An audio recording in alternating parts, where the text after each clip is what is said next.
d'ailleurs de les recevoir, puisque Crypto Monday devient un événement international. On s'en réjouit. Merci.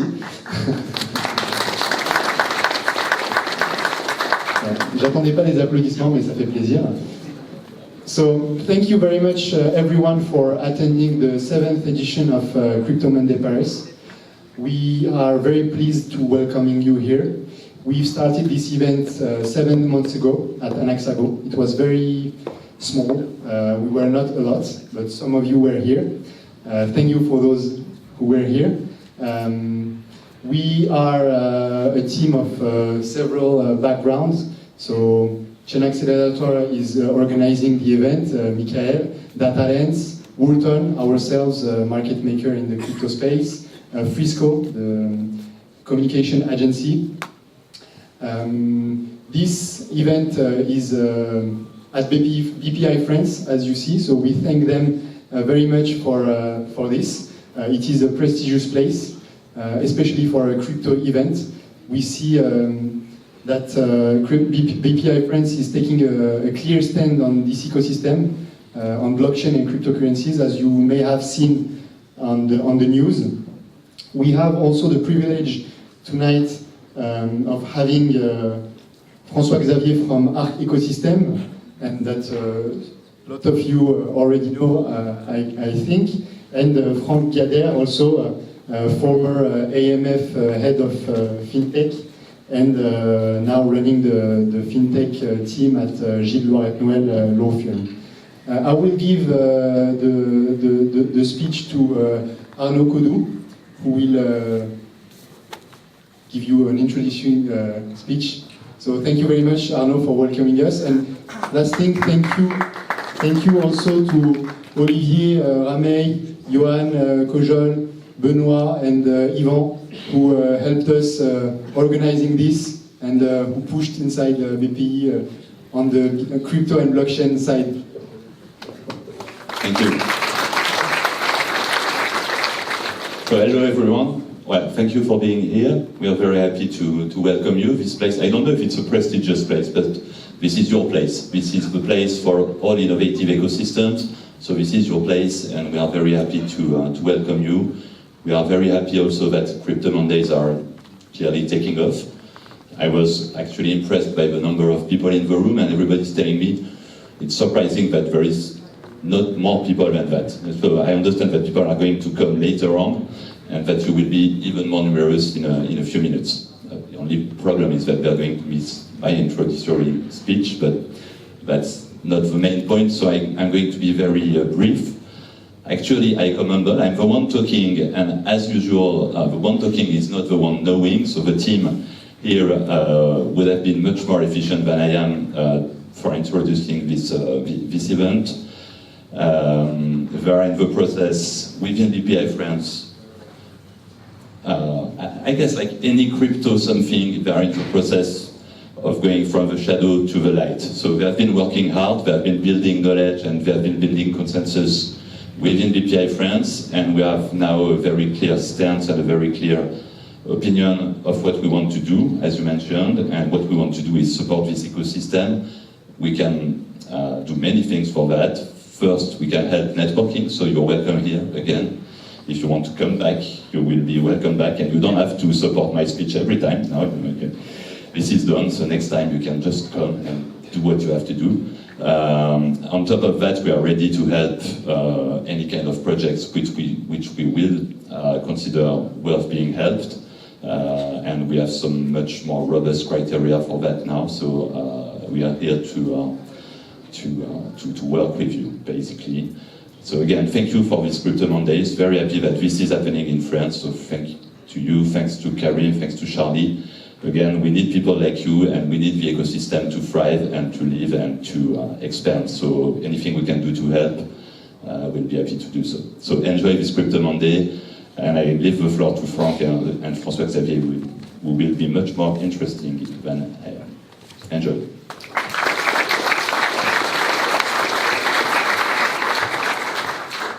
Thank you very much. It is duly noted that we will come back. So book it on your agenda. One last thing, we are not as many as we have been, because we were, to be honest, scared to open the gates. We've done so at Station F, and we were overwhelmed by a lot of people. We had almost 600, 700 people who wanted to attend, so we stopped a little bit. But the next one, and during this night, you will see much more people. I will give the microphone to François Xavier. François Xavier is the co-founder of ARC Ecosystem. So I let him speak about his project, and we will ask him a few questions. Thank you very much. Thanks, Zare. Thanks to the team organizing Crypto Monday for this event and inviting me to speak to you, and thanks for coming tonight. I would like to have first a question, maybe how many knows ARC? And how many own ARC? Or have bought sometimes some ARC? Okay. So I will try to present a bit the project and our vision about the ecosystem in blockchain in Broadway, and as well the vision in France, because this project has been located in France for many reasons, and I would like to stress them out. So I'm François Xavier Thoras, the CTO, co-founder of ARC. The company is based in France. It's a cooperative company. I'm the president of this company as well. The team is located in different countries. Co-founders we have 6 Americans and 5 Europeans. So we have a bit. We have a more global view on what the blockchain ecosystem and the cryptocurrency, crypto asset, whatever you name it. ARC is a protocol. Basically, we try to address a few issues or a few problems you may have met if you have built already or if you have studied blockchain. One is scalability. The first one, and the second one is governance. In a decentralized world, you meet these issues. Scalability means you can't right now put thousands of transactions into a completely decentralized blockchain. And governance, it's a way to be sure that all the actors, coders, exchange, users, miners or delegates, in our case, agrees on the evolution of your blockchain. If you take the scalability, we believe that we make some trade-off. Basically, in Ethereum, if you take Ethereum, you want to develop your usage, your case, so you do smart contract with the assumption. There is one assumption that all smart contracts will be able to cohabitate on the same blockchain, on Ethereum. So you have a smart contract usage 1, 2, 3, 4, 5. And if you multiply the number of contracts and the potential number of users for your smart contract, you reach 1,000, 10 of 1,000, millions of transactions per second. Question is, does Ethereum will support, rather sooner or later, thousands of transactions per second? First thing. So in ARC, we believe that instead of smart contract, you have one blockchain per usage. So you have a nice usage, let's say CryptoKitty. You develop a plugin on ARC. It's not a smart contract, it's a plugin. And you distribute the code to the people that will secure your blockchain. So basically, you launch your own blockchain. You have your own block producers. We are using TPOS as a consensus, not proof of work, but it will be equivalent. Your own community, and you won't be impacted by whatever happening on other ARC chains. That's it. You have one blockchain per usage. And it simplifies a lot the governance. If you take the governance, let's take again Ethereum, DAO, parity bug, everything has basically, all this aspect has cut a bit the community. We had the ETC fork after the DAO. The reason why is that code is low. And the assumption when you say code is low is to say usage is low. And when you discover that the code does not follow the usage people intended, you discover that you have a governance problem. Should we respect the smart contract code, because code is low, or should we fix the smart contract by pushing a new code, by pushing whatever is needed, by re-centralizing for just a short period of time the blockchain, and to agree with the community to fix the smart contract, to fix the code. And I think there is no answer. The thing is that if you are on Ethereum, you are usage agnostic. You don't know why this smart contract should be saved and not the other because there are more people or more token involved or whatever. It's very difficult to find. EOS is trying to fix this by having a constitution. And in the constitution, you can read it. Okay, we need to be sure that usage is low. And so you sign the constitution, you are a block producer, and you agree to save. But then again, who decides with the judge to decide that the usage has not been respected? And we had issues. In ARC, it's different. We have one blockchain per usage, which means that all the people in the community, in your community, block producers, exchanges, coders, users, they all agree to follow this usage. So if you have an issue on this usage and not on the code, but on this usage, usually it's a bug on the code, of course, or something not intended at the beginning, the community will participate and agree on fixing it. That's the point. We try to fix by practical implementation. And then after, we try to bridge all these blockchains together. So it's a way to scalable, it's a way to shard it. But so far, we reach some kind of centralized way. Again, it's a trade-off. So each time you want to exchange token from one blockchain to the other, you go through services, we call it ACs, to be able to, for instance, which is already possible now, you call a smart contract on Ethereum by sending a transaction on a special address on ARC with a payload, which will be the contract on Ethereum, the call for the contract on Ethereum. So it's already possible, and obviously between blockchains and everything. But that's the broad way of ARC. I still have a few minutes. So now we are located in France. We believe in ARC, and not only the French part, that blockchain is not only a technology, it's a big experimentation, a social experimentation. So you have consequences in our society, there are political consequences, there are economic consequences, and all these issues should be addressed as well. It's not only, we need to find the best technology, the most secure technology, the most decentralized technology, the most whatever.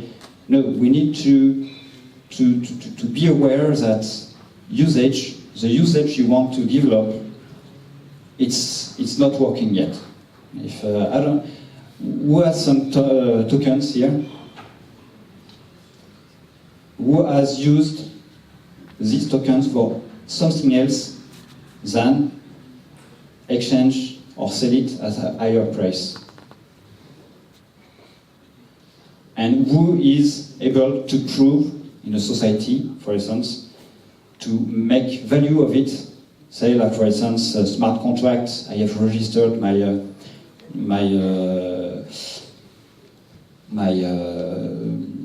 contract inside. My contract. For instance, I have sold my house and I have registered it on the blockchain, and now I can prove it to anybody in the society that I have the right to keep my house or whatever contract, smart contract you have used or whatever.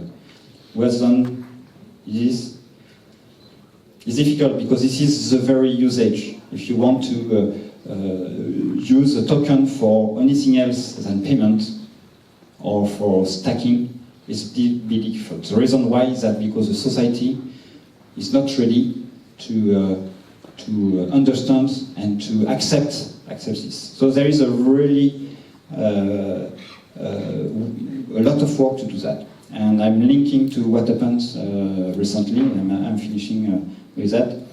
In France, we have done recently, we had a law, the Loi Pacte, Article 26, and with a lot of work, Saradine was a lot in front as well.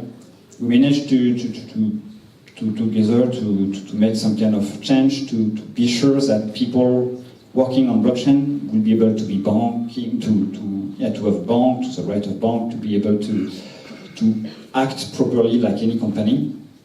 But this is only the beginning, because ICO is just one small part. I would like to say that the ICO, as we have seen before, like we did in ARC, is dead. Don't expect to have 300 millions or 50 millions of funding through classical ICOs open to public. Now more and more ICOs are getting to pre-sales, classical VCs with exchange rate VC. So let's go to the next step and try to find the real experimentation for the usage. And this is still to be done. Thanks.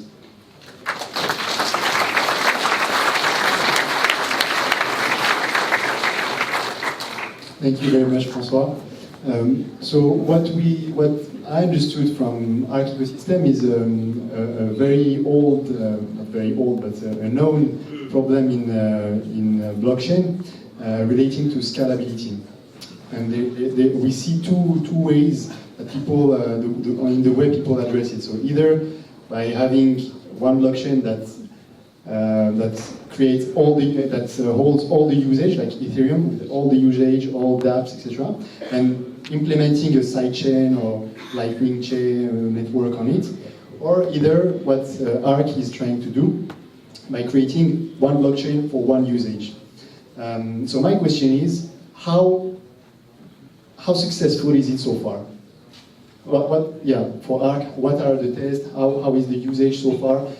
Are you at the stage of proof of concept? Have you been able to prove that it is better than the other approach? And this is something that I believe people are very interested in. Yeah, so thanks, Eileen. That's interesting. Okay, so with Arc, you don't want the desktop wallet or whatever.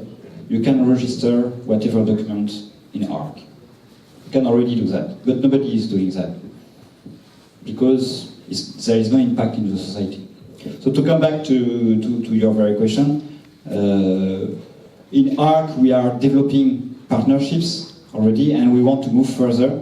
We started with the first partnerships, classical partnerships, more marketing, so you just get some nice project and they want to use Arc because Arc is nice or whatever, and okay, and we are really happy and we try to splash the news.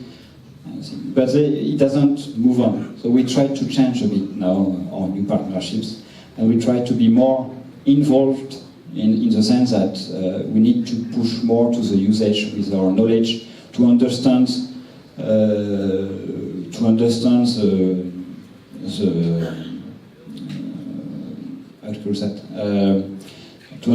your usage. For instance, smart grid. You need to understand energy. You need to understand energy provider, distributors, and everything, and you need to understand blockchain. So we try to bridge the gap and we are developing a task force, actually a task force, to be able to address and bridge the knowledge between your usage and blockchain technology. And we are quite pessimistic, as you said before. I'm quite pessimistic. Most of the many cases, you don't need a blockchain for that. So we try to, most of the time, cryptography, simple cryptography is enough.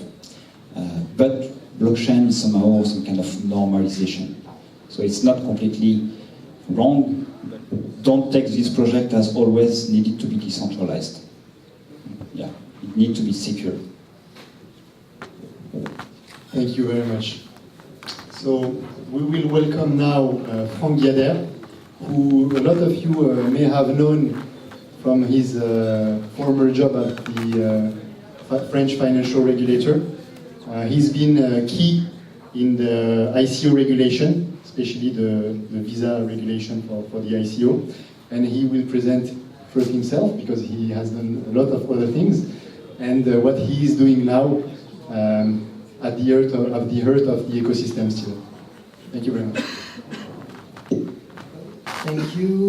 Thank you, and thank you, Zaredin. 3 thank yous, because you're not aware, but Zaredin made me 3 presents tonight. The first one is this invitation, so thank you very much for inviting me to speak tonight. It's a real pleasure to be in front of such a geeky assembly, and also an institutional assembly, because it's a lot of people coming from institutions. The second one, the second present, is Zaredin asked me to speak about myself, my career, my masterpieces, my history. So, you know, Zaredin, when someone expects this from you, it just means that you are old. So thank you very much for this. But I'm gonna give you what you expect. And the third present is that Zaredin told me behind the stage, just a few minutes ago, that it was not a questions and answers method, but it was just a speech, so I have to to do something. So sorry if I look at my notes, but I will try to do my best. So concerning my career and my history, Zaredin, 20 years ago, I was a student in mathematics and computing. And in those days, it was a little bit weird because when you were studying mathematics and computing at the university, it was, you know, in those days where you still had a Minitel in the kitchen and where we were paid in French francs, in French currency. So it was a long time ago, already. When you were studying mathematics, you were just proposed 3 career path proposals.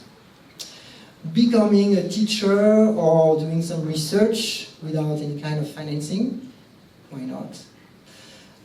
Becoming an engineer, working on existing systems, existing models, with people working there for years, a little bit boring, and becoming unemployed. It was really trendy during these years, so after a long analysis on myself, I decided to continue my studies after 3 years studying mathematics in finance and management to give myself an opportunity to find a job. But I told to myself that I wanted to learn from the next generations always, and I wanted to create and shake the coconut trees in each institutions I had to work. So I did that since 19 or maybe Y2K, I would say. So I worked in investment banking when I tried to reinvent things, to create new products, new valuation methods for companies, for booming companies in the media and also in social networks. After this, I worked for the stock exchange when I tried to face competition stemming from MiFID, because it was in those years. And after this big challenge, I joined the AMF, where I was in charge in the last years of innovation, and I had to create something new to reinvent how we had to work with companies and also with people coming from abroad. So after this, Zaredin, you asked me to say a few words about my insight stemming from the authority. So my insights and my views on the AMF and on the regulators in France, I think that we are very lucky. Not just because I see a lot of people coming from the regulators here, but I'm sure that it's very lucky because regulators in France are very solid. And we all have to remind of the past crisis and also the frauds, the mavericks, and everything is on. Happening in the last years, so it's really important to leverage on a solid regulator, I'm sure of this, and sometimes to leverage on a label granted through a regulation process. So this is the first thing. When I arrived at the AMF, I had to reinvent things, and also I had to convince the AMS board that it was of utmost importance to work with innovators based in France but also abroad. And we set up a dedicated team in charge of innovation, competitiveness, it's important, and fintechs. And the most important challenge that we had to face internally, I mean, at the AMF, was to convince the board that we had to do something to regulate ICOs. So it was not simple at all, because it was really new. You were new animals for the AMF, so it was really important to explain and to create awareness around this new industry, and also around these new methods and new valuations, and also the new companies that you represent tonight.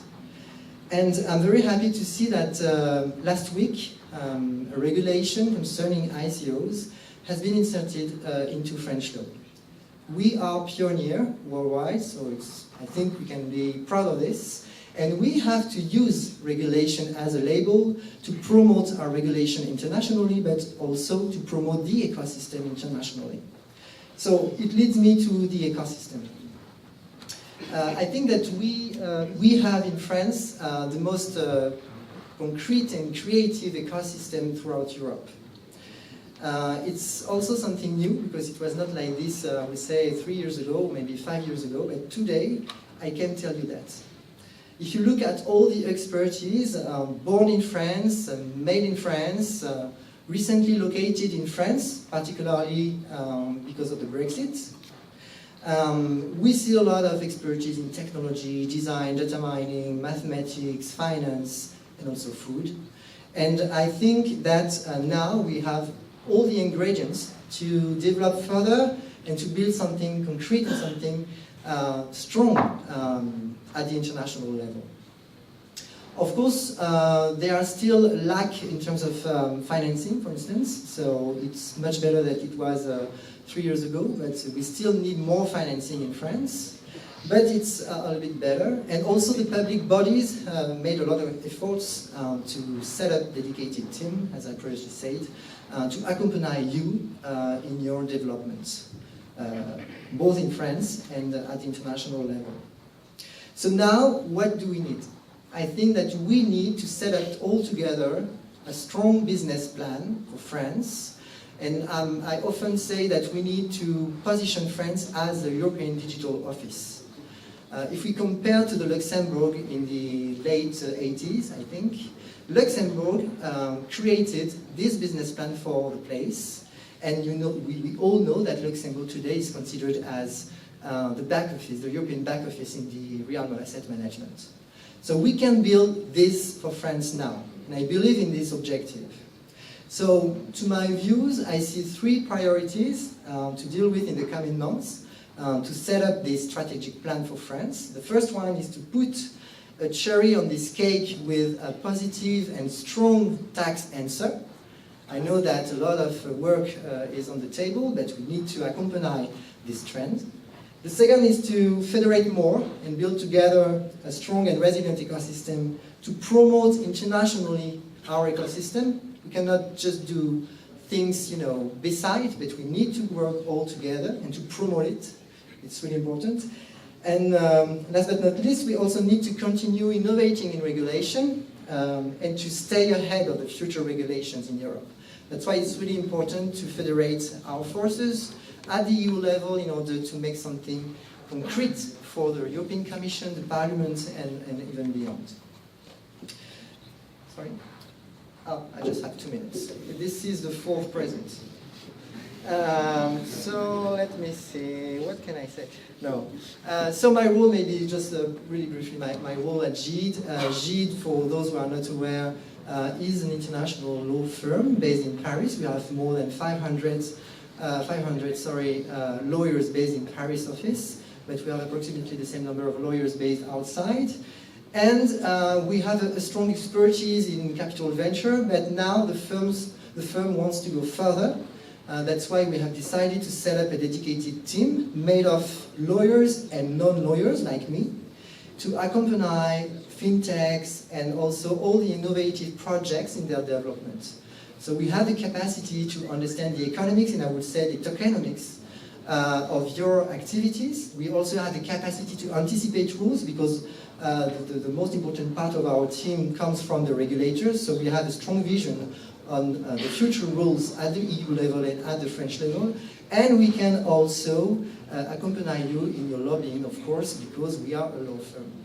So we want to pave the way for more innovation from France. We want to pave the way for future regulations adapted to your business. It's really important to find an appropriate answer, a balanced answer between existing rules. We can sometimes use existing rules and new rules designed, tailor-made for your business.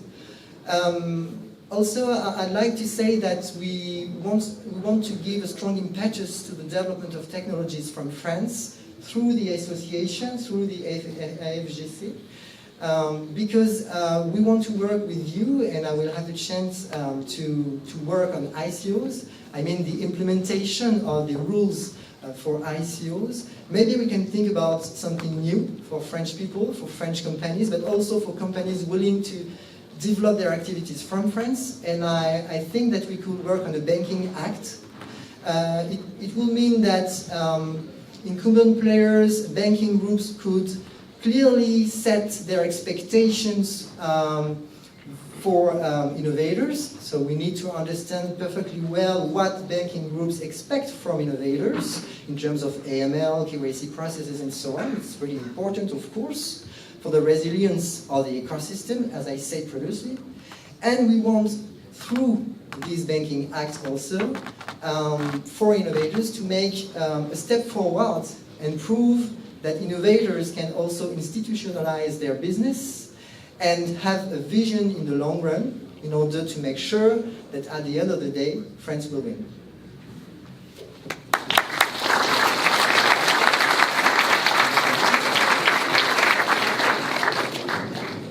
Thank you very much. Is there any question for Frank here?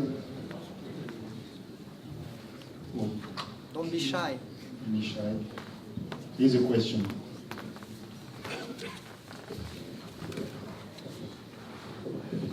Under which circumstances, according to which support, for example, economic model, will you help value creation? This is the fifth presence for Frank. In under what circumstances will you have value creation? It's not a question for me only. Where are the researchers? I told you that I stopped my studies in research and mathematics. No, jokes aside, I think that we have to work on valuation methods. We can, of course, take examples in the existing valuation methods. I'm thinking, for instance, about the EVA method. I don't know if you have this in mind, but I think we can use something in the earning value added method, because we really are in front of a business which has created a new form of value. But we also have to evaluate the network effect stemming from this business. And for this, we have to work with researchers and also with people specialized in accountancy to see to what extent these new models could, at the end of the day, create a new form of valuation, a new form of value, sorry. Thank you very much. Thank you for the speakers. And we let you enjoy the cocktail now and the networking.